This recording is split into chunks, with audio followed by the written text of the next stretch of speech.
Jamás imaginé que las manos que un día le cambiaron los pañales empacarían un día mis pertenencias como si fueran estorbos no deseados.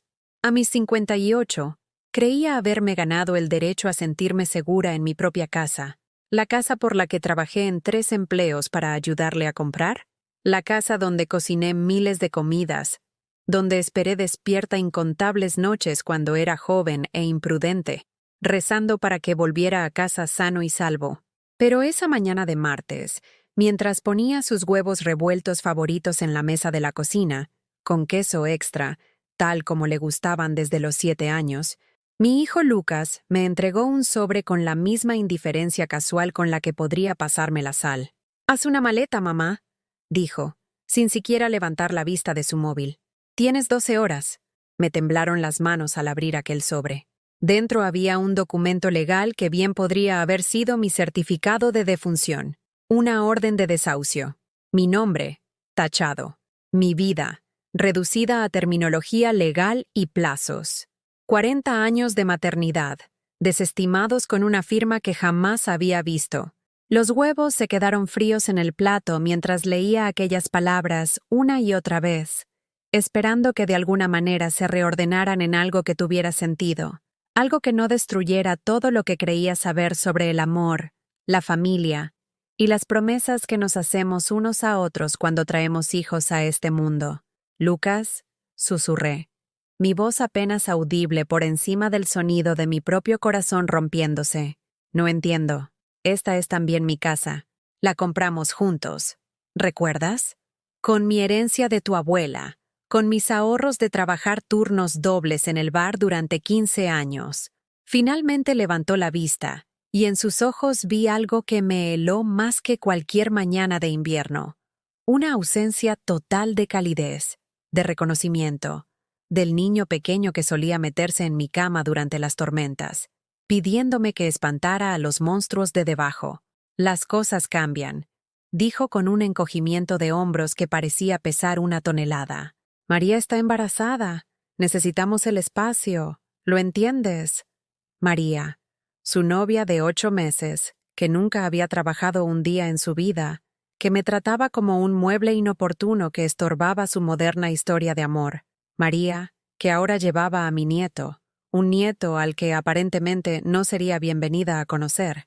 Si disfrutas de historias emotivas como esta, suscríbete a nuestro canal. Estamos intentando llegar a 1000 suscriptores y nos ayuda mucho. Y comenta desde qué ciudad nos ves. Le había dado a Lucas todo. Cuando su padre nos abandonó cuando Lucas tenía 12 años, no tuve tiempo de derrumbarme. Trabajé turnos de mañana en la cafetería, turnos de tarde en la lavandería y turnos de fin de semana limpiando oficinas para que él pudiera tener las botas de fútbol que quería, los videojuegos que tenían sus amigos, la carrera universitaria que le daría oportunidades que yo nunca tuve. Pospuse mis propios sueños tan completamente que olvidé que alguna vez los había tenido. La carrera de enfermería que estaba estudiando cuando me quedé embarazada. Abandonada. El pequeño negocio que siempre había querido montar. Olvidado. Los viajes que había planeado. Los libros que había querido escribir. La vida que había imaginado para mí. Todo sacrificado en el altar de sus necesidades, su futuro, su felicidad. Cuando se graduó en la universidad, estaba tan orgullosa que lloré durante 3 días. Mi hijo, el primero de nuestra familia en obtener un título, cruzando ese escenario con su birrete y toga mientras yo me sentaba en el público con un vestido que había comprado en una tienda de segunda mano, porque cada euro extra se había destinado a su educación. Cuando consiguió su primer trabajo en marketing, ganando en un mes más de lo que yo ganaba en 3, pensé, por fin mis sacrificios significarán algo.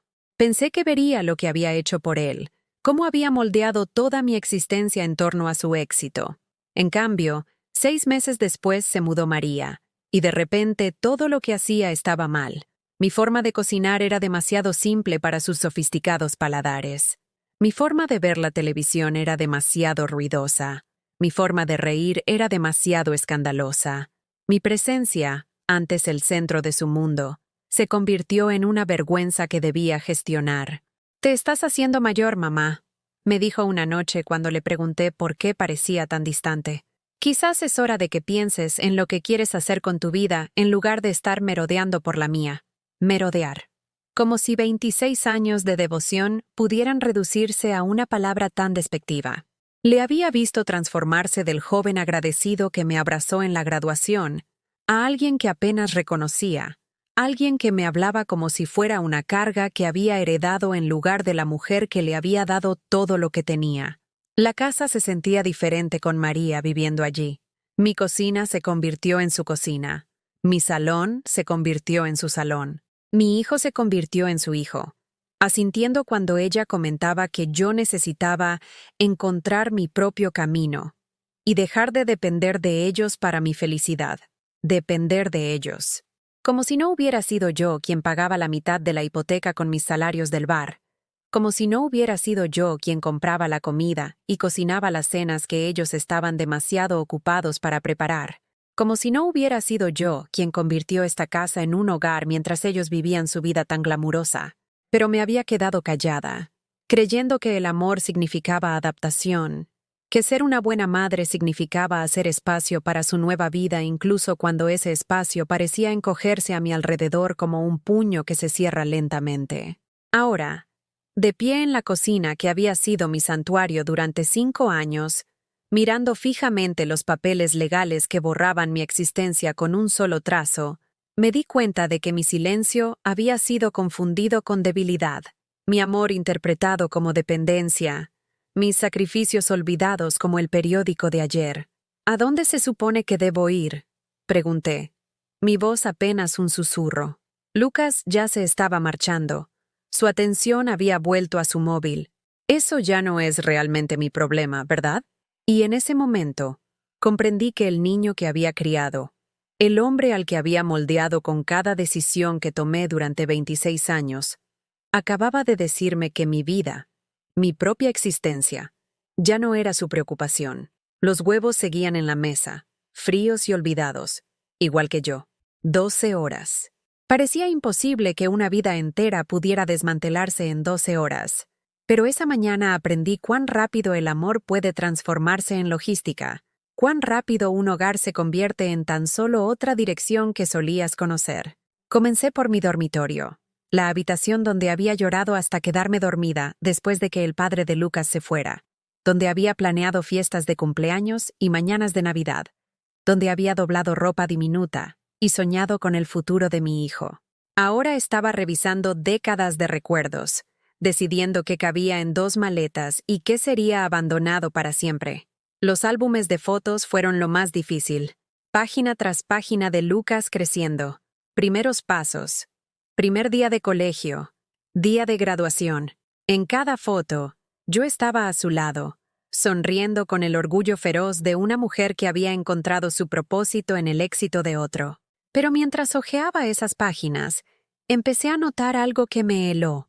En las fotos más recientes, mi sonrisa parecía forzada, casi de disculpa, como si estuviera pidiendo permiso para existir en la vida de mi propio hijo. ¿Cuándo había pasado eso? ¿Cuándo dejé de ser su madre y me convertí en su obligación? Oí voces que venían de la cocina. Lucas y María discutiendo sus planes para mi habitación con la eficiencia casual de personas que rediseñan un espacio después de eliminar muebles no deseados. La voz de María se escuchó claramente. Podríamos convertirla en una habitación para el bebé, pintarla de amarillo, tal vez añadir algunas estanterías empotradas. Le da muy buena luz por la mañana. Mi habitación. La habitación donde había acunado a Lucas cuando tenía cólicos, donde lo había cuidado durante fiebres y pesadillas, donde había cosido disfraces de carnaval a mano, porque los comprados en tienda estaban fuera de nuestro presupuesto. Se estaba transformando en el santuario de otra persona antes de que yo terminara de empacar mis pertenencias. ¿Qué hacemos con sus cosas?, preguntó Lucas, y por un momento, la esperanza parpadeó en mi pecho. Tal vez se lo estaba pensando mejor. Tal vez el hijo que había criado todavía estaba allí, enterrado bajo la crueldad de este extraño. Un trastero, supongo, respondió María con desdén. O para donar. La mayoría parece bastante vieja de todas formas. Bastante vieja. 40 años de acumulación cuidadosa. De elegir cada artículo con amor e intención, descartados como estorbos de los que había que deshacerse. Continué empacando en silencio, mis manos moviéndose automáticamente mientras mi mente luchaba por procesar esta nueva realidad. La colcha que mi madre había hecho para mi boda, doblada con cuidado en la maleta más grande.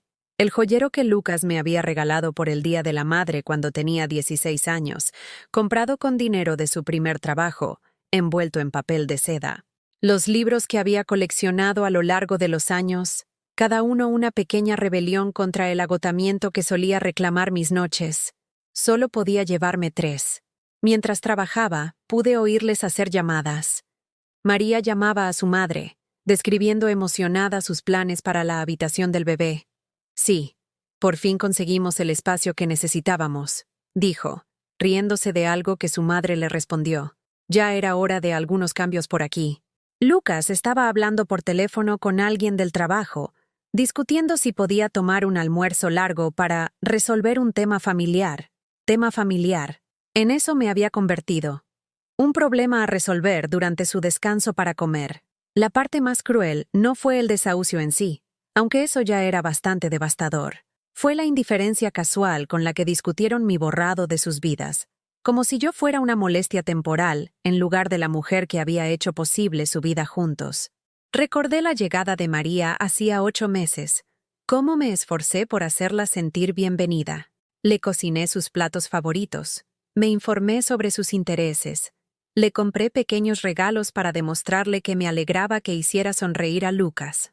Creí sinceramente que podríamos construir algún tipo de relación, que incluso podría convertirse en la hija que nunca tuve. Pero María tenía otras ideas. A las pocas semanas, ya sugería que quizás yo pasaba demasiado tiempo en las zonas comunes, que tal vez debería considerar buscar mi propio sitio para que ellos tuvieran más privacidad. Enmarcaba estas sugerencias como preocupación por mi independencia, pero yo entendía el mensaje real. Estorbaba la vida que ella quería construir con mi hijo. Y Lucas, en lugar de defender a la mujer que lo había criado, asentía con sus sugerencias, tratándome gradualmente más como una compañera de piso intrusa que como su madre. Dejó de preguntar por mi día. Dejó de incluirme en conversaciones sobre sus planes.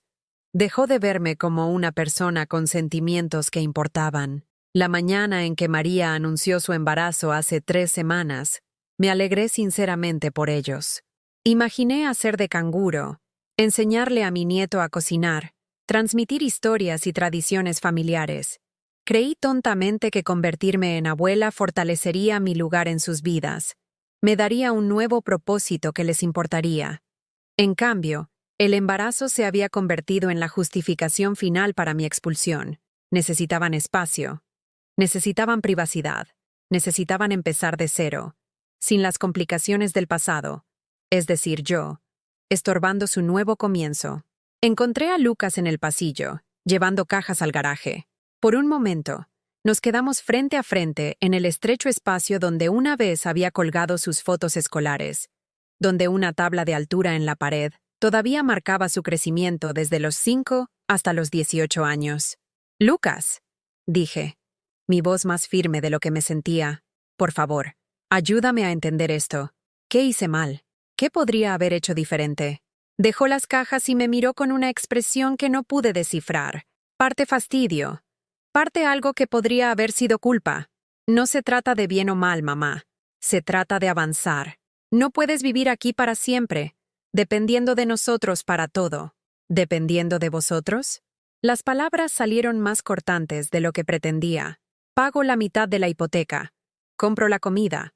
Limpio esta casa. Cocino vuestras comidas. Gestiono las llamadas de mantenimiento cuando algo se rompe. ¿Exactamente cómo dependo de vosotros? No se trata solo de dinero, dijo, su voz adoptando el tono condescendiente que usaba cuando quería terminar una discusión sin abordarla realmente.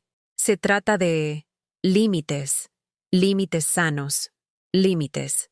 Otra palabra que sonaba clínica y razonable, pero que se sentía como un cuchillo entre mis costillas. Cuando tenías 12 años y tu padre nos dejó, dije en voz baja, ¿necesitaba límites entonces? Cuando trabajaba en 3 empleos para mantener comida en la mesa y ropa en tu espalda, ¿eran esos límites sanos? Cuando renuncié a mi educación, a mis sueños, a toda mi vida para asegurarme de que tuvieras oportunidades. ¿Eran esos el tipo de límites equivocados? Apretó la mandíbula y vi un destello del viejo Lucas, el que solía abrazarme cuando llegaba exhausta del trabajo, el que solía decirme que yo era la mejor madre del mundo, pero desapareció tan rápido que pude haberlo imaginado. Esa fue tu elección, dijo finalmente. Nadie te pidió que lo sacrificaras todo. Fue tu decisión, mi decisión. Como si ser madre soltera a los 22, abandonada y aterrorizada, me hubiera ofrecido un menú de opciones en lugar de obligarme a entrar en modo supervivencia. Como si el amor mismo no fuera una decisión renovada cada día durante 26 años. Miré a este hombre, mi hijo, la obra de mi vida, mi mayor logro, y me di cuenta de que había criado a un extraño. En algún momento, el niño agradecido se había convertido en un adulto con derecho que veía mis sacrificios no como amor, sino como su debido natural. Tienes razón, dije en voz baja. Fue mi elección, y ahora tú estás haciendo la tuya. Las horas se arrastraron como animales heridos, cada minuto estirándose más que el anterior, mientras me borraba metódicamente del único hogar que había conocido en 5 años. Al mediodía, toda mi existencia se había reducido a 2 maletas abarrotadas y una caja de cartón que contenía artículos demasiado preciosos para dejar atrás, pero demasiado frágiles para sobrevivir a un manejo brusco. Me senté en el salón por última vez, rodeada por los fantasmas de los muebles que habían definido nuestra vida familiar. El sofá donde Lucas y yo solíamos ver películas los domingos por la tarde se había ido, vendido online hacía 3 días sin que nadie se molestara en decírmelo. La mesa de centro donde habíamos jugado a juegos de mesa durante su adolescencia había desaparecido en algún momento de la semana pasada. Incluso las fotos familiares que habían forrado la repisa de la chimenea se habían esfumado, reemplazadas por decoraciones minimalistas que hablaban de una vida a la que nunca me habían invitado a unirme. María salió de lo que solía ser mi dormitorio, ahora sosteniendo muestras de pintura y una cinta métrica. Se movió por el espacio con la confianza de alguien que nunca dudó de su derecho a reclamarlo, discutiendo esquemas de color y colocación de muebles con la decoradora a la que había llamado sin consultar a nadie. El amarillo pálido será perfecto, dijo a su móvil, su voz brillante de emoción. Y necesitaremos que la cuna se entregue la próxima semana. Sí, la habitación estará completamente lista para entonces. Me miró sentada entre mis pertenencias empacadas y ofreció lo que pudo haber sido una sonrisa de simpatía. Sabes, Alessandra, esto podría ser una bendición disfrazada. Has estado cuidando de otras personas durante tanto tiempo. Tal vez es hora de que aprendas a cuidar de ti misma. La crueldad casual de sus palabras me golpeó como un golpe físico. Cuidar de mí misma, como si los 26 años que había pasado dedicada al bienestar de mi hijo hubieran sido una especie de defecto de carácter en lugar de la expresión más profunda de amor que sabía dar. ¿A dónde se supone que debo ir exactamente?, pregunté. Mi voz apenas audible por encima del sonido de los operarios que ella había llamado para comenzar las reformas antes de que yo siquiera hubiera abandonado el edificio. María se encogió de hombros con la despreocupada facilidad de alguien que nunca se había enfrentado al desamparo, que nunca se había preguntado de dónde vendría su próxima comida o si tendría un techo sobre su cabeza al caer la noche. Debe haber pisos que puedas permitirte. Tal vez algo más pequeño, más adecuado para alguien en tu situación. Mi situación. Soltera. 58 años.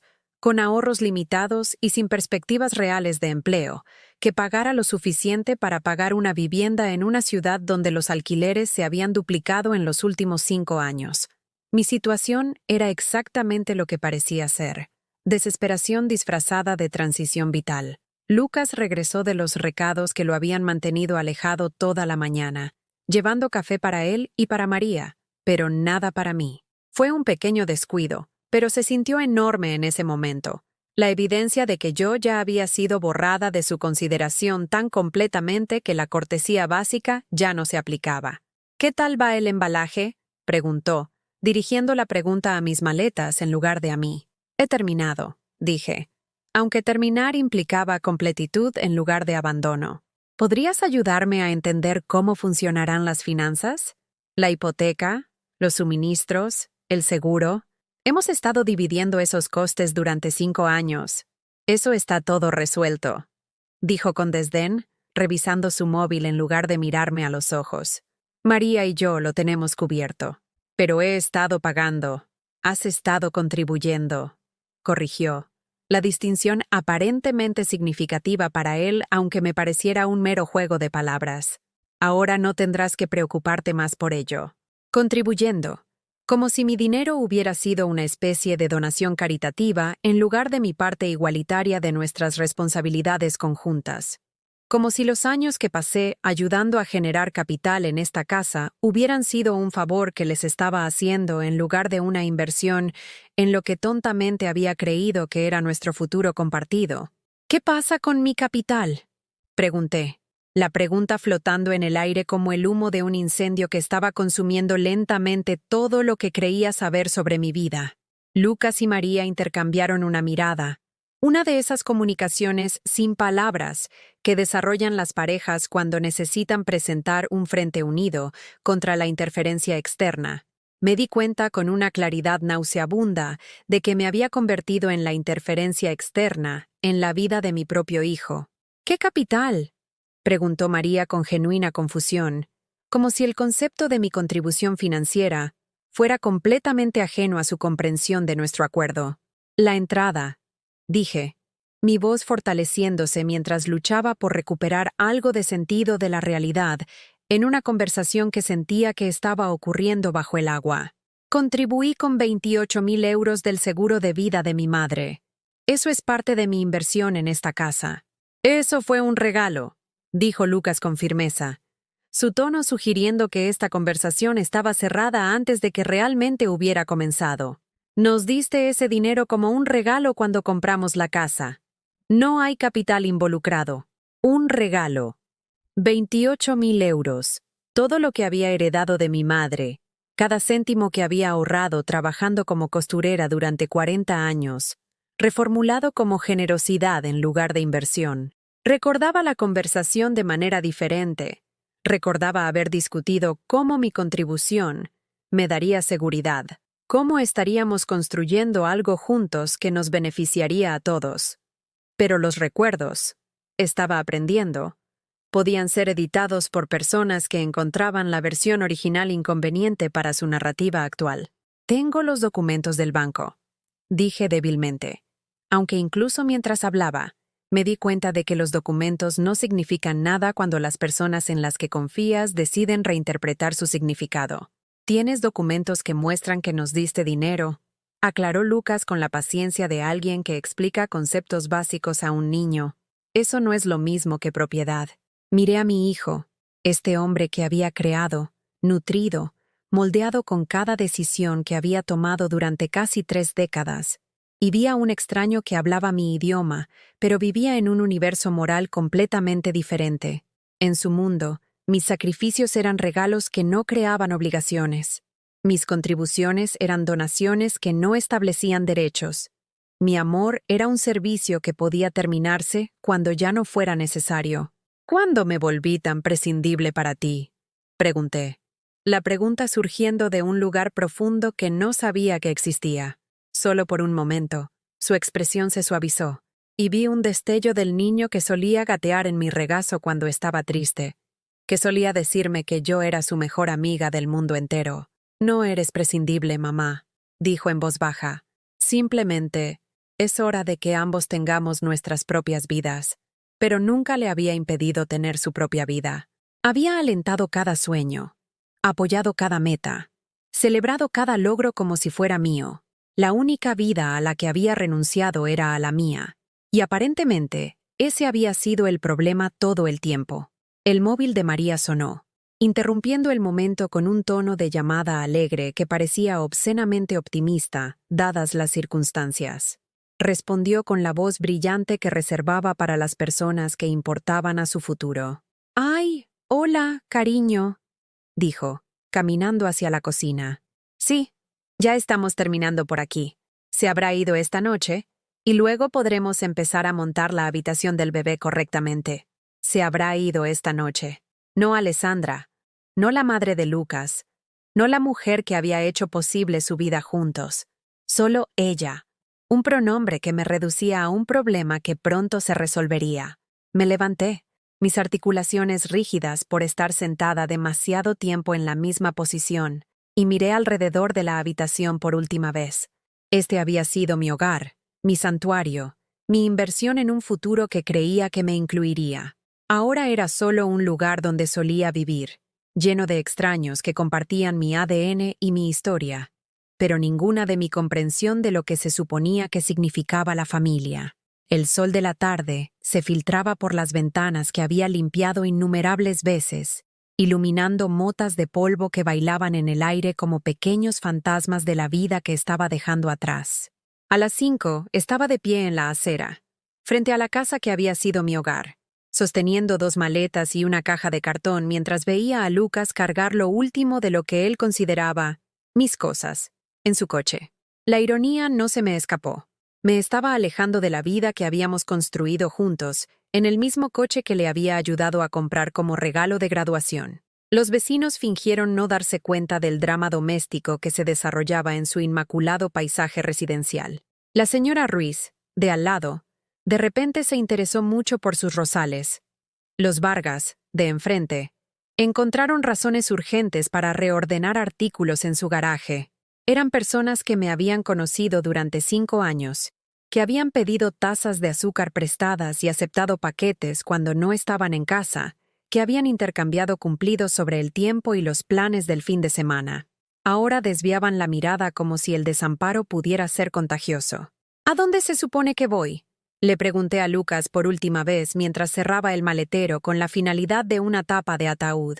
Hay un motel a unos 10 kilómetros por la autovía A6, dijo, consultando su móvil en lugar de mirarme.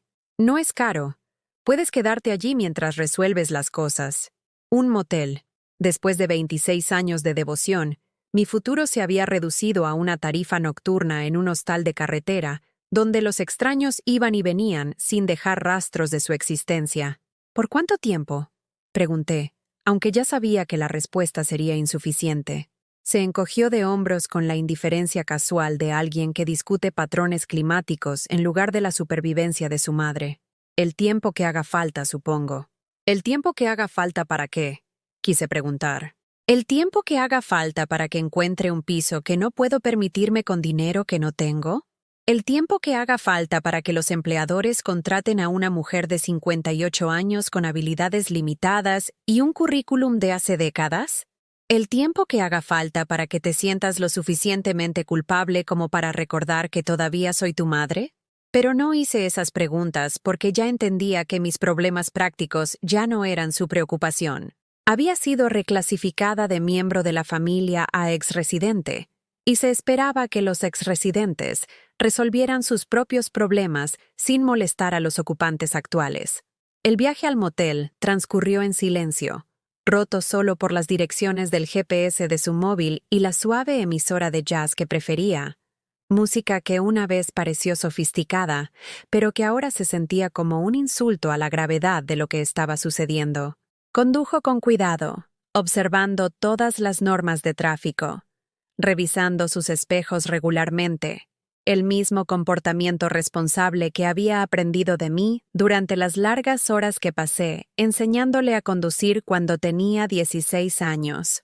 Recordé esas lecciones de conducción con dolorosa claridad, lo orgullosa que estaba de sus reflejos rápidos, su atención al detalle, su cautela natural al volante.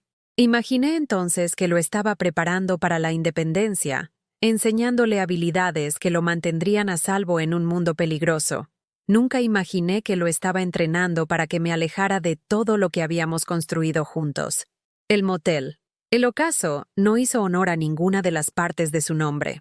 No había puesta de sol visible desde su ubicación, debajo de un paso elevado de la autovía, y se parecía poco a algo que razonablemente pudiera llamarse motel, en lugar de un último recurso para personas que se habían quedado sin mejores opciones. El aparcamiento era asfalto agrietado poblado por coches que parecían haber sido abandonados en lugar de aparcados. El letrero de neón parpadeaba de forma errática, creando un efecto estroboscópico que hacía que todo el lugar pareciera inestable, impermanente, diseñado para personas de paso, en lugar de alguien que planeaba quedarse. Lucas esperó en el coche mientras yo me registraba, con el motor en marcha como si pudiera necesitar una huida rápida. La recepcionista era una mujer con aspecto cansado de mi edad, que procesó la transacción de mi tarjeta de crédito con la eficiencia mecánica de alguien que había visto a demasiadas personas llegar con todo lo que poseían empacado en maletas. Las tarifas semanales son más baratas si planea quedarse más de unos días, ofreció sin hacer contacto visual. El tipo de consejo práctico que proviene de la experiencia con personas que no podían permitirse mejores opciones. Tarifas semanales. La frase flotó en el aire como una profecía que no quería reconocer. ¿Cómo se había contraído mi vida hasta el punto en que las tarifas semanales de un motel representaban una estrategia financiera razonable? La habitación 237 estaba en el segundo piso, accesible a través de una escalera exterior que crujía bajo mi peso y vibraba con cada camión que pasaba por la autovía de arriba. La habitación en sí era pequeña, lo suficientemente limpia para ser habitable, amueblada con el tipo de decoración agresivamente neutra diseñada para no ofender a nadie, sin consolar a nadie tampoco. 2 camas dobles dominaban el espacio, aunque no podía imaginar por qué alguien necesitaría 2 camas en una habitación tan pequeña, a menos que planearan compartir el espacio con alguien a quien no podían soportar tocar. Una pequeña mesa junto a la ventana sostenía una lámpara con una pantalla que había sido reparada con cinta adhesiva. La alfombra mostraba patrones de tráfico de incontables ocupantes anteriores, caminos desgastados en las fibras por personas que habían recorrido estos mismos trayectos mientras intentaban averiguar cómo sus vidas habían ido tan mal. Puse mis maletas en una cama y la caja de cartón en la otra. Luego me senté en la única silla e intenté procesar la magnitud de lo que acababa de suceder. Esta mañana había sido una mujer con un hogar, una familia, un sentido de pertenencia en el mundo. Esta noche era una residente de motel sin un lugar a donde ir, y sin nadie a quien le importara si sobrevivía a la transición. El silencio era abrumador. Durante 5 años, había vivido con el constante ruido de fondo de las vidas de otras personas. Las conferencias telefónicas de Lucas, la música de María, los programas de televisión que veían juntos por las noches mientras yo limpiaba después de la cena, o doblaba la ropa en mi habitación. Ahora no había nada más que el ruido de la autovía y el sonido ocasional de otros residentes del motel, que iban y venían con sus propias historias desesperadas. Abrí mi bolso y conté mi dinero con la atención cuidadosa de alguien para quien cada euro se había vuelto crucial de repente. 320 euros en efectivo, más lo que quedara en la tarjeta de crédito que había usado para la habitación. Mi cuenta corriente tenía quizás 750 euros, dinero que había estado ahorrando para regalos de Navidad y pequeñas emergencias. Nunca imaginé que quedarme sin hogar calificara como una pequeña emergencia. La matemática de la supervivencia era brutal e implacable. La habitación del motel costaba 55 euros por noche, lo que significaba que mi efectivo duraría menos de una semana, incluso si no comía ni compraba nada más. La tarifa semanal que la recepcionista había mencionado era de 330 euros, lo que consumiría todos mis ahorros y me dejaría sin nada para comida u otras necesidades. Necesitaba un trabajo de inmediato, pero encontrar empleo a los 58 con un currículum que no se había actualizado en décadas sería un desafío en las mejores circunstancias. Estas no eran las mejores circunstancias. Estas eran las circunstancias de una mujer que ya no tenía una dirección, un número de teléfono que se mantendría estable, o ropa adecuada para entrevistas de trabajo. La caja de cartón en la cama a mi lado contenía las pocas fotografías que Lucas me había permitido llevar, fotos de él a varias edades, documentación de una infancia que aparentemente había significado más para mí que para él. Abrí la caja y saqué mi foto favorita. Lucas a los 7 años, desdentado y sonriendo, sosteniendo un dibujo que había hecho para el Día de la Madre. El dibujo mostraba 2 figuras de palo cogidas de la mano bajo un arco iris, con «Te quiero, mamá», escrito con letras de crayón que se extendían por la página. Miré fijamente el rostro de ese niño pequeño, e intenté encontrarlo en el hombre que me había llevado a esta habitación de motel. ¿Cuándo se convirtió el amor en obligación? ¿Cuándo se transformó la gratitud en resentimiento? ¿Cuándo decidió el niño que prometió cuidarme cuando fuera mayor que la vejez? ¿Era una carga que no estaba dispuesto a asumir? Fuera de mi ventana, el tráfico nunca se detenía. Coches y camiones pasaban bajo el paso elevado en una corriente interminable, sus ocupantes viajando hacia destinos que les importaban, hacia hogares donde la gente esperaba su regreso. Observé esas luces desaparecer en la distancia y me pregunté si alguna vez volvería a tener un lugar donde alguien se alegrara de verme llegar.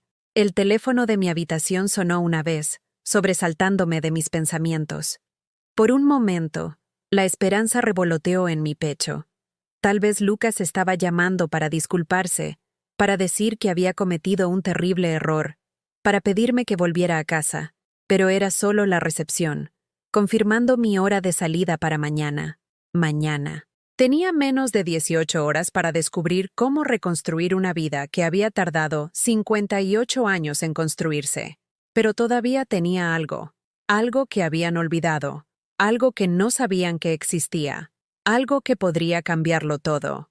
Pasé esa primera noche en el motel mirando fijamente el techo manchado de agua, escuchando la sinfonía de extraños viviendo sus propias historias desesperadas a través de paredes de papel. Pero en algún lugar entre el sonido de un bebé llorando en la habitación contigua y la discusión que ocurría 2 puertas más allá, algo dentro de mí cambió. No era esperanza exactamente. La esperanza se sentía demasiado frágil para lo que estaba experimentando. Era algo más duro, más duradero. Era decisión. Por la mañana había dejado de llorar. No porque el dolor hubiera disminuido, sino porque las lágrimas eran un lujo que ya no podía permitirme. Necesitaba claridad, y la pena lo nublaba todo. Necesitaba pensar, y la emoción hacía imposible pensar. Lo más importante, necesitaba recordar quién había sido antes de definirme por completo por mi relación con Lucas. Me senté en el borde de la cama, abrí mi vieja agenda, la física que la gente de mi edad todavía guardaba, y comencé a hacer una lista de nombres con los que no había contactado en años. Amigas de mis días de camarera, vecinas del piso donde Lucas y yo habíamos vivido cuando era pequeño, compañeras de trabajo de los diversos empleos que tuve antes de que mi vida se consumiera por completo con sus necesidades. La mayoría de estas relaciones se habían marchitado por el abandono. Cuando Lucas empezó el instituto y necesitó más de mi atención, dejé gradualmente de aceptar invitaciones al cine o a cenas con amigos. Cuando fue a la universidad y mis recursos financieros se dedicaron por completo a su educación, dejé de hacer planes que costaran dinero. Cuando se graduó y volvió a casa, me convencí de que reconstruir mi vida social podía esperar hasta que él estuviera más estable en su carrera. Había estado esperando permiso para tener mi propia vida durante tanto tiempo que había olvidado que no necesitaba el permiso de nadie. El primer nombre de mi lista era Elena Rodríguez, una mujer con la que había trabajado en la cafetería hacía 15 años. Elena siempre había sido el tipo de persona que recordaba los cumpleaños, que comprobaba cómo estaba la gente cuando pasaban por momentos difíciles, que mantenía las conexiones incluso cuando la geografía y las circunstancias las hacían difíciles de mantener. Encontré su número y la llamé antes de que el valor me abandonara. Alessandra, la voz de Elena era cálida de sorpresa y genuino placer. Madre mía, ha pasado una eternidad. ¿Cómo estás? ¿Qué tal ese hijo tuyo? La pregunta golpeó más fuerte de lo que había esperado. ¿Qué tal mi hijo? Me estaba eliminando de su vida con la eficiencia de alguien que borra archivos no deseados de un ordenador.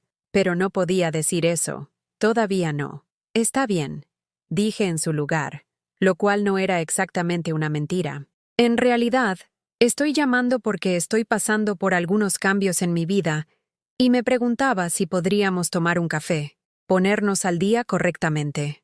Arreglamos para encontrarnos esa tarde en una pequeña cafetería que Elena recomendó, un lugar que aparentemente tenía precios razonables y un excelente café.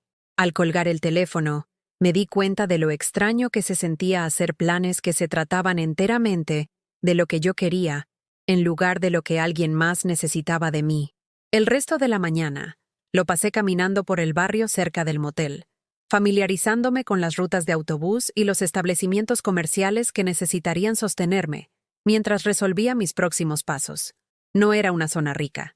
La mayoría de los negocios estaban diseñados para servir a personas con recursos limitados, pero también era un lugar donde nadie me juzgaría por pagar con billetes pequeños o preguntaría por qué me alojaba en un motel. Encontré una sucursal de la biblioteca pública a unas 6 manzanas de distancia, ubicada en un edificio que obviamente había sido construido durante una era más optimista, cuando las comunidades invertían en espacios públicos sin exigirles que generaran beneficios. El bibliotecario era un joven con ojos amables que explicó sus políticas sobre el uso de ordenadores y el acceso a Internet con la paciencia de alguien que entendía que las bibliotecas públicas servían como líneas de vida para personas que navegaban por circunstancias difíciles. También tenemos recursos de búsqueda de empleo, ofreció sin que yo preguntara. Plantillas de currículum, material de preparación de entrevistas, listas de empleadores que están contratando activamente. Y todos nuestros servicios son completamente gratuitos. Gratis. La palabra nunca había sonado tan hermosa. Pasé 2 horas en uno de sus ordenadores, actualizando mi currículum por primera vez en décadas. Fue un ejercicio de humildad. Intentar traducir 26 años de maternidad a un lenguaje que los empleadores pudieran encontrar valioso. Pero mientras trabajaba, comencé a ver patrones que nunca antes había notado. Gestionar un presupuesto doméstico durante años de incertidumbre financiera. Eso era experiencia en gestión financiera. Coordinar la educación, la atención médica y las actividades sociales de Lucas mientras trabajaba en múltiples empleos. Eso eran habilidades de gestión de proyectos y organización. Tratar con sus profesores, entrenadores y las diversas autoridades que dieron forma a su infancia. Eso era experiencia en comunicación y defensa. Había pasado tantos años pensando en mí misma como solo una madre, que nunca había reconocido el extenso conjunto de habilidades que requería la maternidad efectiva. Yo no era solo una mujer sin experiencia. Yo era una mujer cuya experiencia había sido tan profundamente infravalorada que incluso yo había dejado de reconocer su valor. La reunión con Elena fue mejor de lo que me había atrevido a esperar. Parecía mayor, por supuesto. Ambas lo estábamos, pero su energía era la misma presencia cálida y envolvente que recordaba. Escuchó sin juzgar mientras le contaba una versión editada de mi historia, centrándome en mi deseo de independencia en lugar de las circunstancias que me la habían impuesto. «¿Sabes?», dijo, removiendo el azúcar en su café con la atención reflexiva de alguien que considera posibilidades. Mi hija Carmen ha estado buscando a alguien que ayude con su negocio de consultoría. Nada elegante, principalmente apoyo administrativo, gestión de su agenda, manejo de comunicaciones con el cliente. Pero ha estado creciendo constantemente y necesita a alguien confiable que pueda aprender rápido. No tengo mucha experiencia con el trabajo de oficina, admití, aunque incluso mientras lo decía, me di cuenta de lo limitante que era esa afirmación. La experiencia se puede aprender, dijo Elena con firmeza. El carácter no se puede enseñar. Y recuerdo qué tipo de persona eres, Alessandra. Eres del tipo que llega temprano, se queda hasta tarde y hace lo que sea necesario sin quejarse. Esa noche, de vuelta en mi habitación de motel, abrí la caja de cartón de nuevo y saqué algo que no había mirado en años. Una carta de mi madre, escrita poco antes de morir. La había leído una vez, en su funeral, y luego la empaqué porque el dolor había sido demasiado abrumador para procesar. Ahora, con la perspectiva que viene de experimentar mi propia forma de abandono, leí sus palabras de manera diferente. Mi queridísima Alessandra, comenzaba la carta con su caligrafía cuidadosa. Si estás leyendo esto, entonces me he ido, y tú estás lidiando con todas las cosas prácticas que la muerte deja atrás. Pero quiero que sepas algo que nunca te dije mientras estaba viva, porque temía que pudiera complicar tu relación con tu padre. Hice una pausa, confundida. Mi padre había muerto cuando yo tenía 12 años. ¿Qué podría complicar una relación con alguien que se había ido hacía más de 40 años? La casa de la calle del Arce, donde creciste, La que tu padre y yo compramos cuando eras un bebé, nunca la vendí después de que él muriera. Sé que te dije que tuve que venderla para pagar facturas médicas, pero eso no era cierto. La alquilé y usé los ingresos para ayudarnos a mantenernos. Temía que si lo sabías, pudieras sentirte obligada a ayudar a gestionarla cuando ya tenías tanta responsabilidad con Lucas. Me temblaron las manos mientras seguía leyendo. La casa es tuya ahora, junto con todo lo demás. El señor Jiménez en el Banco Nacional de Crédito tiene todo el papeleo. El contrato de alquiler de los inquilinos expira a finales de este año, lo que significa que puedes decidir qué quieres hacer con la propiedad. Sé que no es mucho, pero es algo. Es tuyo, y nadie puede quitártelo. Dejé la carta y miré fijamente la pared de la habitación del motel, tratando de procesar lo que acababa de aprender. En algún lugar de la ciudad, en el barrio donde crecí, había una casa que me pertenecía, una casa que pensé que se había perdido para siempre, vendida para pagar los gastos médicos que habían consumido los últimos años de mi madre, una casa de la que Lucas no sabía nada. Por primera vez desde que comenzó esta pesadilla, sonreí. No porque mis problemas estuvieran resueltos, no lo estaban, sino porque acababa de recordar algo importante sobre mí misma. Yo no era solo la madre descartada de Lucas. Yo era Alessandra Morrison, hija de personas que habían trabajado duro y ahorrado cuidadosamente y me habían dejado algo que no podía ser quitado por hijos desagradecidos o sus novias calculadoras. No era mucho, pero era mío. Y a veces, tener algo que te pertenece solo a ti es suficiente para recordarte que todavía existes como una persona separada de las formas en que otras personas no han sabido valorarte. A la mañana siguiente, llamaría al señor Jiménez del banco. Averiguaría exactamente lo que mi madre me había dejado, y comenzaría el proceso de recuperar, no solo la propiedad, sino mi sentido de mí misma como alguien que merecía ocupar espacio en el mundo. Pero esta noche, me dormí sosteniendo la carta de mi madre, sintiendo por primera vez en meses que no estaba completamente sola en el mundo. Los muertos, resultó, podían ser más leales que los vivos.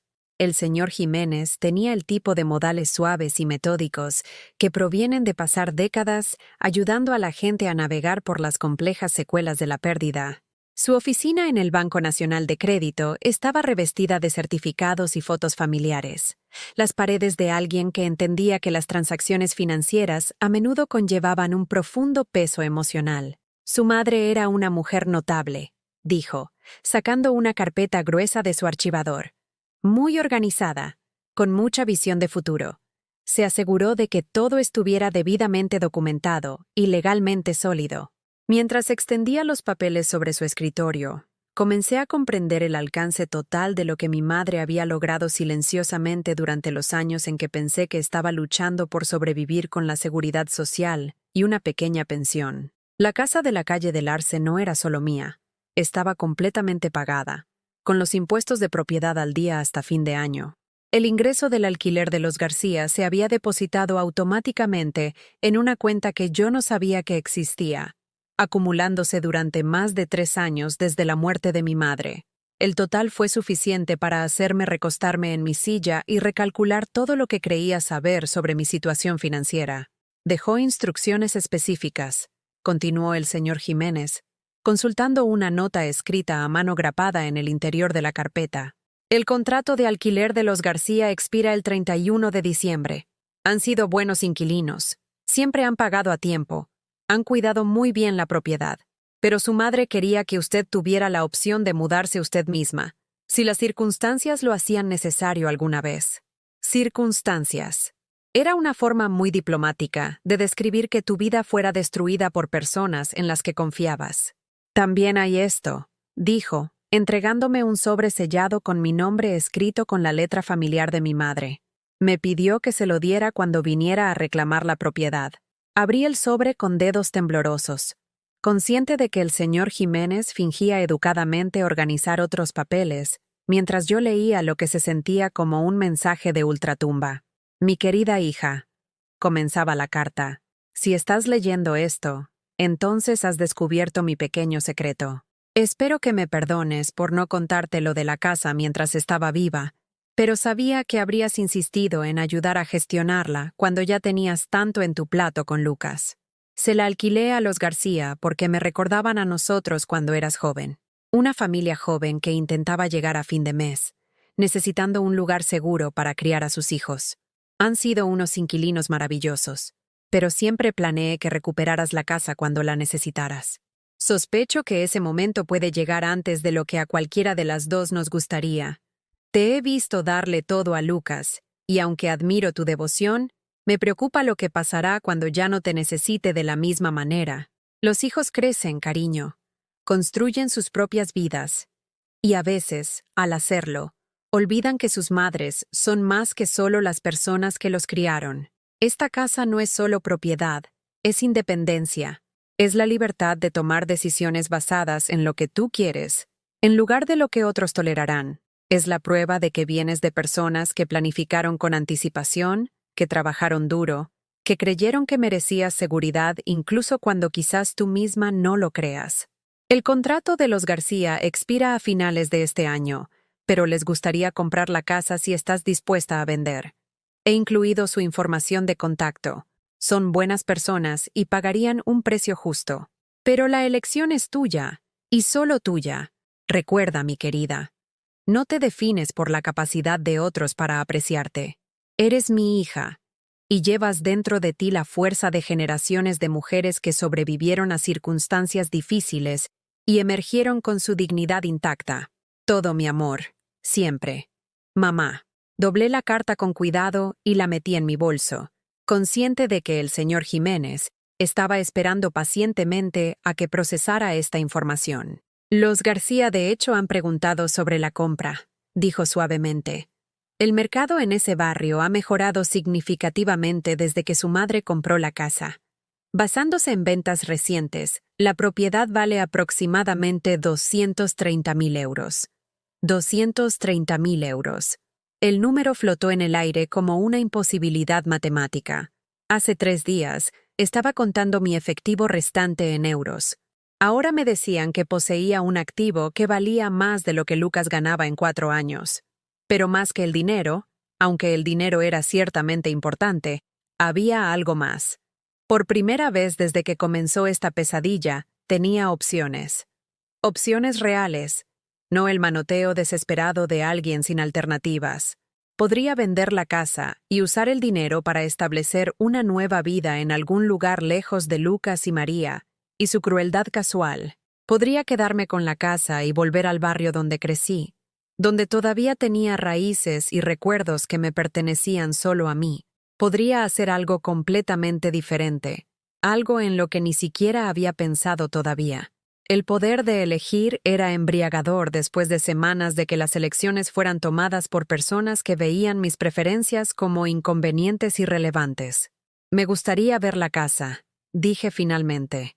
Y conocer a los García, si están disponibles. Por supuesto, dijo el señor Jiménez, haciendo una nota en su calendario. Organizaré una reunión para mañana por la mañana, si le parece bien. Esa noche, llamé a Elena para compartir una versión editada de mis buenas noticias.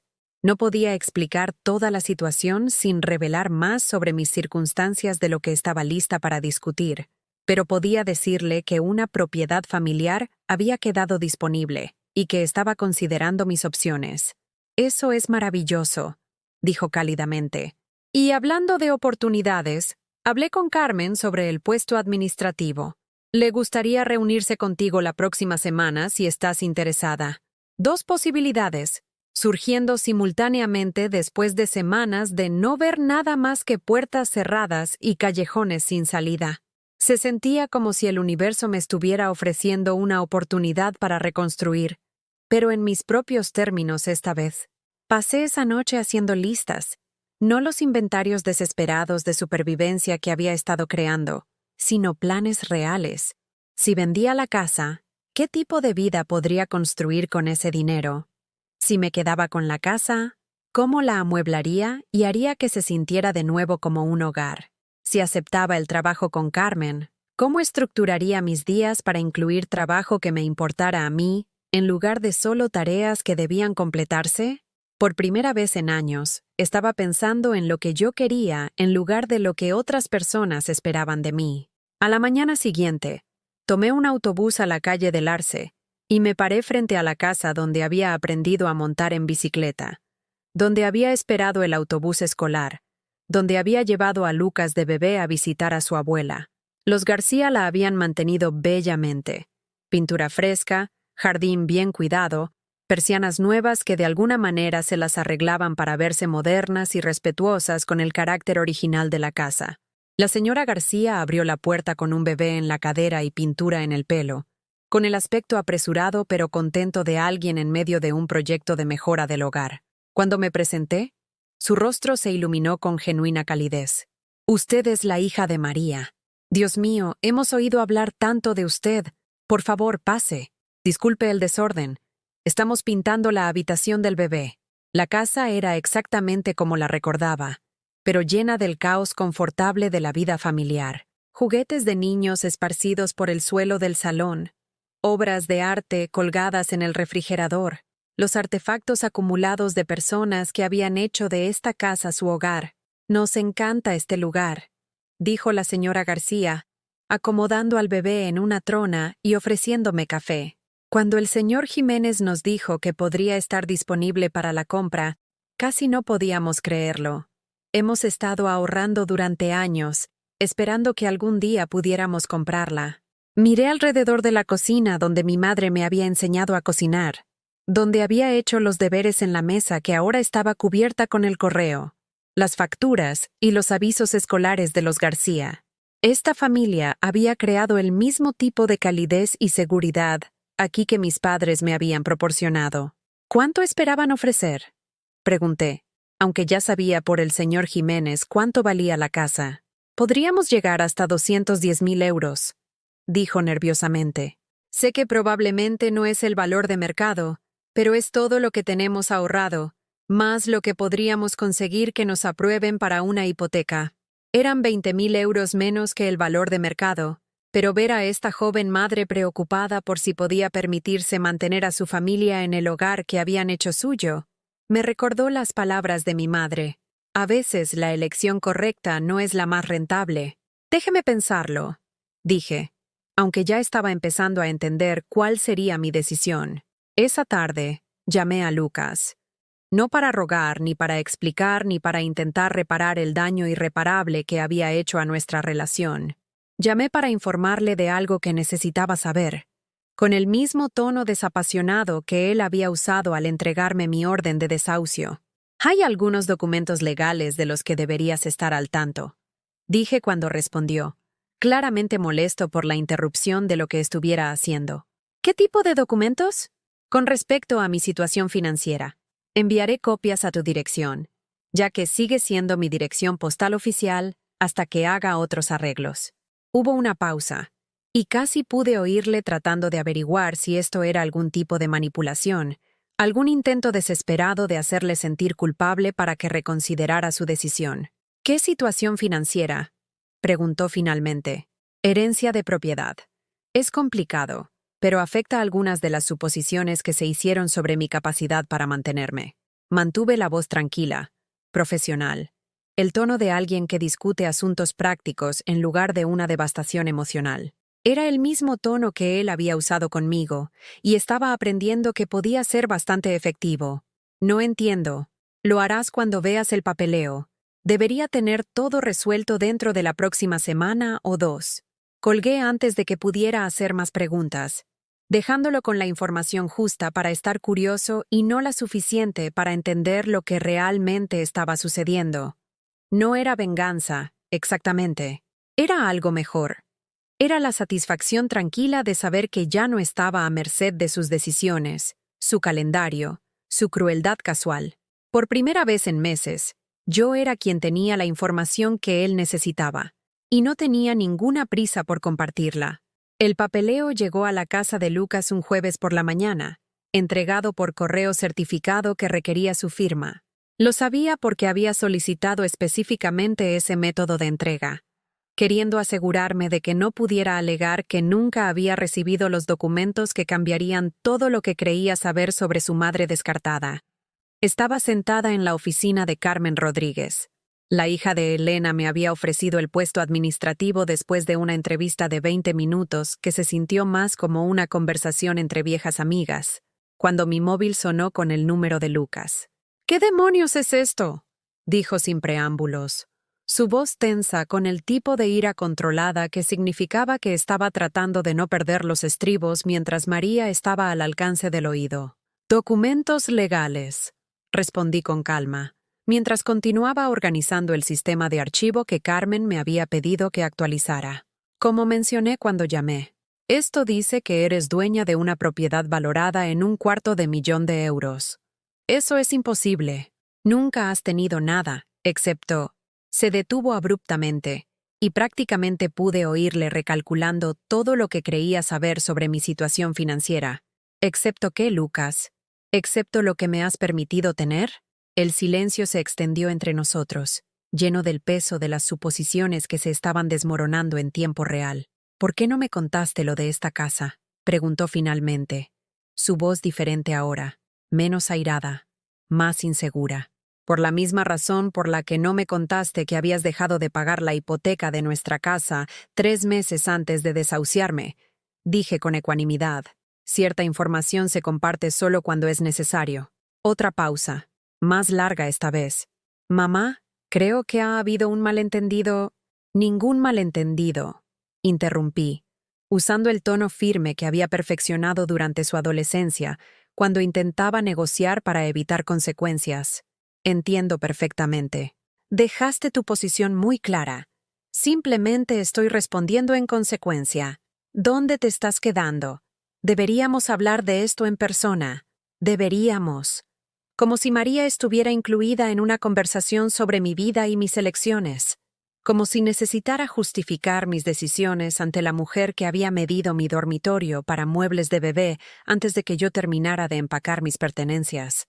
Me estoy quedando en un lugar apropiado para alguien en mi situación», dije, haciéndome eco deliberadamente de las palabras de María de aquel horrible día. «Un lugar más adecuado para alguien que necesita encontrar su propio camino. Mira, tal vez nos apresuramos. Tal vez fuiste exactamente tan deliberado como pretendías ser», dije. «Tal vez conseguiste exactamente lo que querías. Una casa para vosotros. Una habitación de bebé sin interferencias. Una vida sin la carga de incluir a alguien cuyas contribuciones habíais reclasificado como regalos». Podía oír la voz de María de fondo, haciendo preguntas que él no respondía. «La cosa es, Lucas», continué, «he tenido tiempo para pensar durante estas 2 últimas semanas. Tiempo para recordar quién era antes de convertirme en alguien cuyo valor era determinado por tu conveniencia. Eso no es... Nunca dije que no valieras.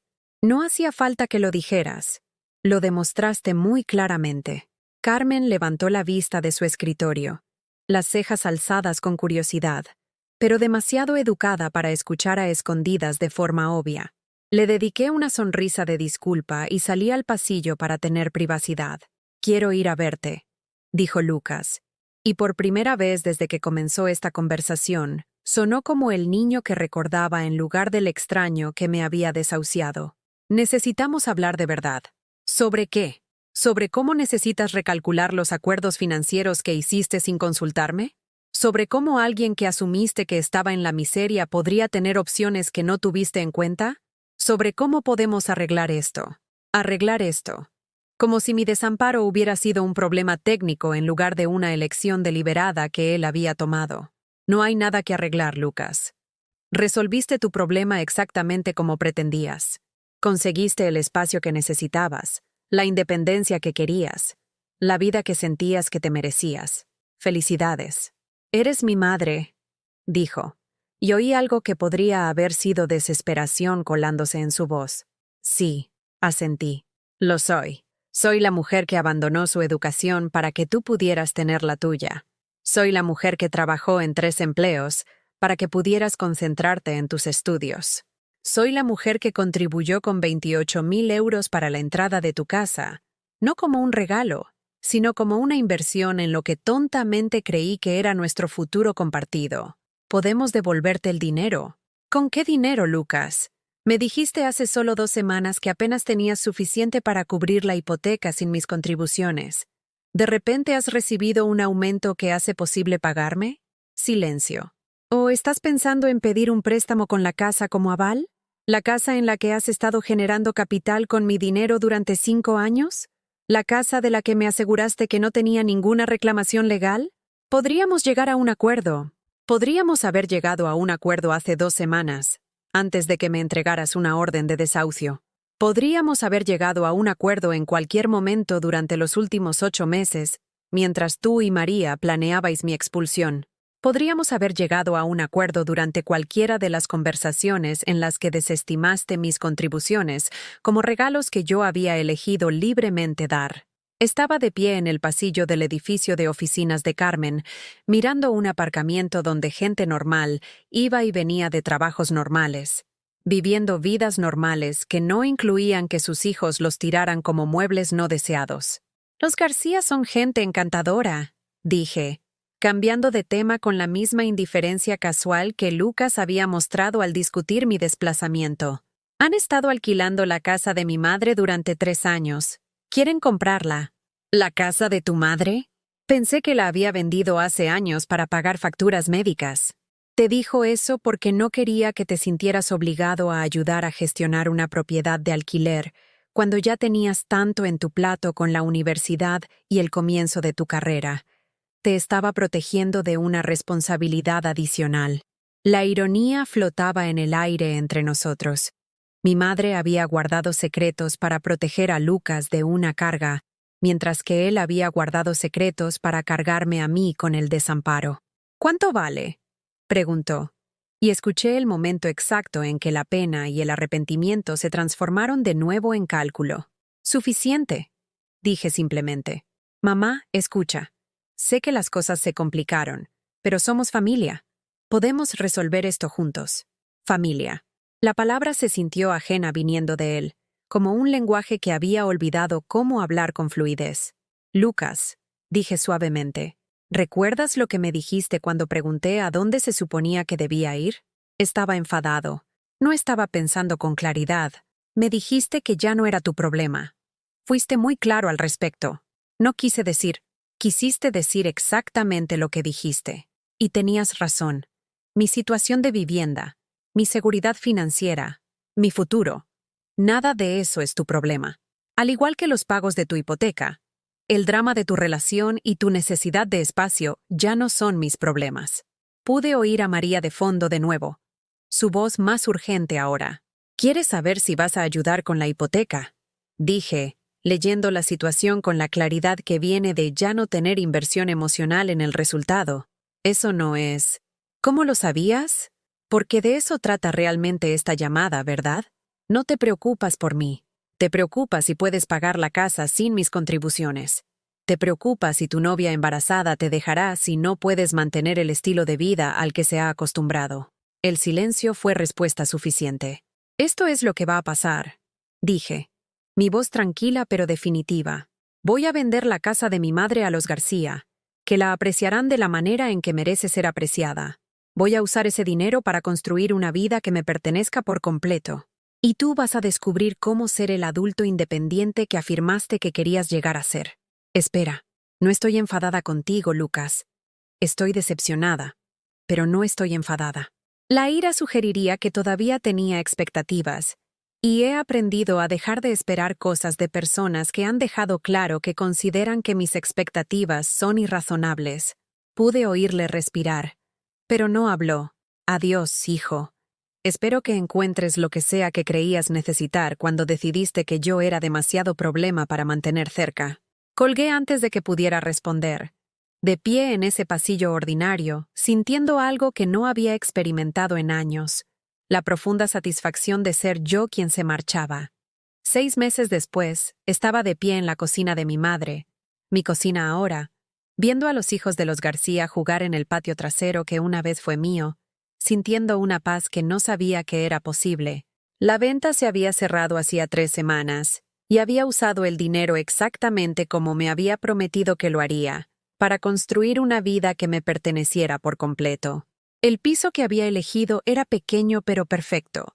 Un lugar de 2 dormitorios en un barrio tranquilo, donde los vecinos asentían cuando me veían cuidando mi jardín en macetas en el balcón, donde la cafetería local sabía que prefería mi té de la mañana con miel, donde existía como Alessandra Morrison en lugar de la madre descartada de alguien.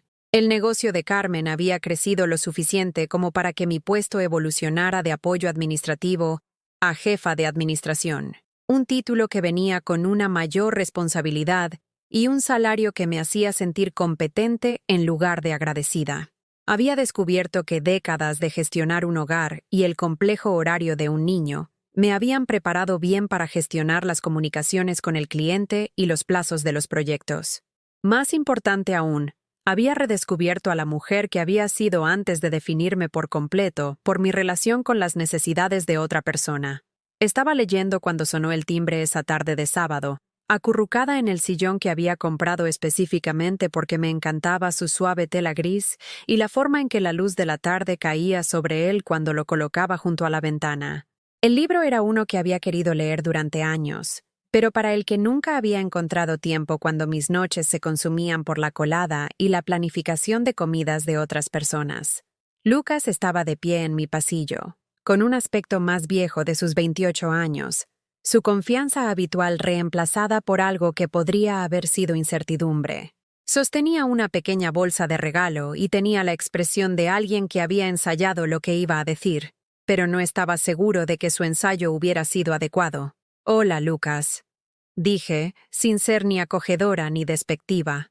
Era una persona parada en mi puerta, y lo trataría con la cortesía que mostraría a cualquier visitante inesperado. «Hola, mamá». La palabra salió con cuidado, como si no estuviera seguro de si todavía tenía derecho a usarla. ¿Podríamos hablar?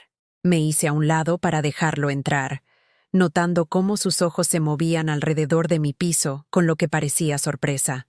Quizás había esperado encontrarme viviendo en el tipo de circunstancias desesperadas que justificarían su abandono.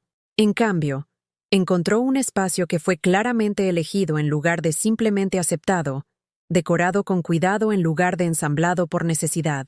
«Esto es agradable», dijo, y escuché genuina apreciación en su voz en lugar del tono condescendiente que había usado al comentar mis elecciones durante los últimos meses que viví en su casa. «Gracias», dije, volviendo a sentarme en mi sillón mientras él permanecía de pie en medio de mi salón. «¿Quieres un té?» «Sí, por favor».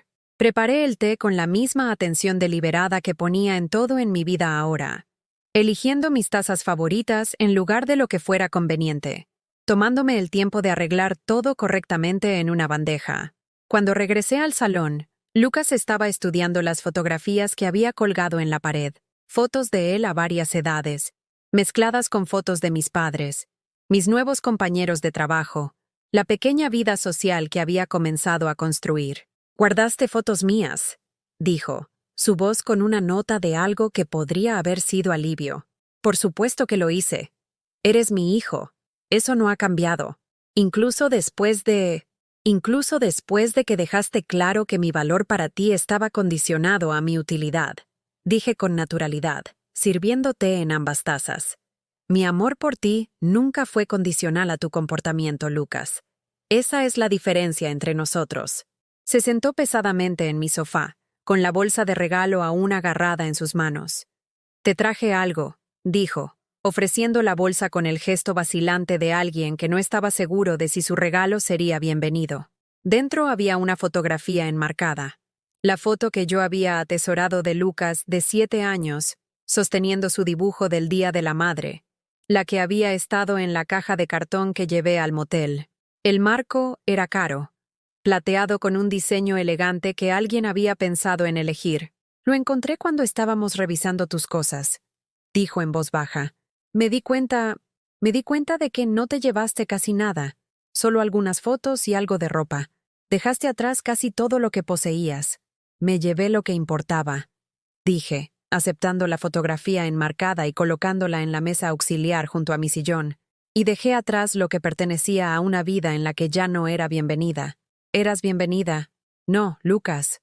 No lo era. Lo dejaste muy claro». Se quedó mirando sus manos, y vi en su postura algo que me recordó al niño que había sido cuando luchaba por comprender un concepto difícil en la escuela. María se fue, dijo finalmente.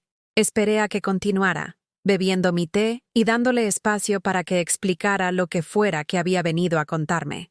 Hace unos 2 meses, dijo que yo dependía demasiado de otras personas, que necesitaba aprender a manejar mis propios problemas en lugar de esperar que todos los demás los resolvieran por mí. Me miró con una expresión que podría haber sido irónica. Dijo que nunca había aprendido a apreciar lo que tenía porque nunca había tenido que trabajar por nada yo mismo. Asentí, sin sorpresa. María se había sentido atraída por el estilo de vida que Lucas podía proporcionar, no por Lucas mismo. Cuando ese estilo de vida se volvió menos seguro, su interés había disminuido de manera predecible. No pude seguir con los pagos de la hipoteca. Continuó. Sin tus contribuciones, sin los ingresos por alquiler de tener un inquilino, la casa era más de lo que podía permitirme yo solo. Tuve que venderla. Siento oír eso, dije. Y lo dije en serio.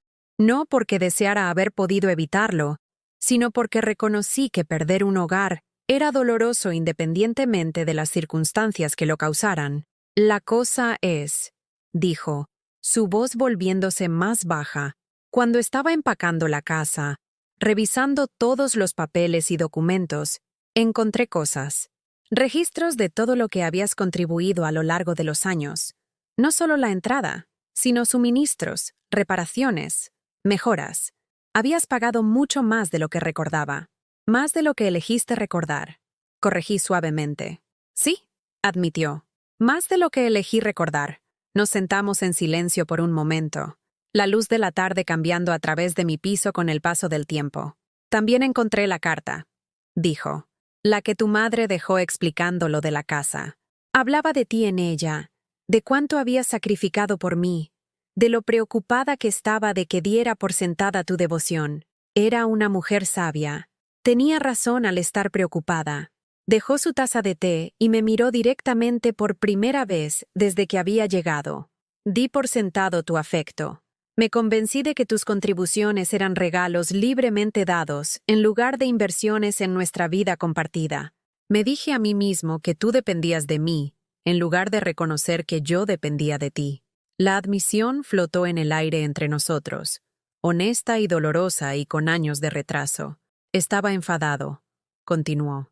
Enfadado por tener que ser responsable de ti, enfadado por las quejas de María, enfadado por sentir que no podía tener la vida que quería, porque tenía obligaciones que no había pedido. Pero la verdad es que yo tampoco había pedido la mayoría de las cosas que me diste, tus sacrificios, tu apoyo, tu amor. No me había ganado nada de eso. Simplemente estaba ahí, tan constante que dejé de verlo. Y cuando dejaste de verlo, se volvió fácil descartarlo. Dije, sí, miré a este hombre, mi hijo, el niño que había criado, el adulto en el que había elegido convertirse, y sentí que algo cambiaba en mi pecho. No perdón, exactamente, porque el perdón implicaba que el daño había sido reparado en lugar de simplemente reconocido, sino algo parecido a la aceptación. Aceptación de que era capaz de reconocer sus fallos incluso si no podía deshacer sus consecuencias. Lucas, dije con cuidado, necesito que entiendas algo. Ya no estoy enfadada contigo, pero eso no significa que las cosas puedan volver a ser como antes. He construido una vida que funciona para mí, una vida donde mi valor no está determinado por la conveniencia de otra persona. No voy a renunciar a eso. No te pido que lo hagas, dijo rápidamente. No estoy pidiendo nada. Solo quería que supieras que ahora entiendo lo que tiré por la borda. Quería que supieras que lo siento. Creo que lo sientes, dije. Y creo que lo entiendes mejor ahora que hace 6 meses. Pero entender y arrepentirse no es lo mismo que reparar el daño. ¿Cómo sería reparar el daño? La pregunta fue hecha con genuina curiosidad en lugar del tono calculador que había usado al discutir mis contribuciones durante nuestra última conversación en su casa. Sería que te convirtieras en el tipo de persona que no necesita que su madre esté en el desamparo antes de reconocer su valor, dije. Sería que aprendieras a construir relaciones basadas en el respeto mutuo en lugar de la dependencia unilateral. Sería que nunca más volvieras a tratar el amor de nadie como algo a lo que tienes derecho, en lugar de algo que estás agradecido de recibir. No sé cómo hacer eso, dijo en voz baja. Entonces aprendes. De la misma manera que yo aprendí a vivir sin definirme a través de mi relación contigo. De la misma manera que aprendí que podía ser valorada por quien soy, en lugar de por lo que podía proporcionar.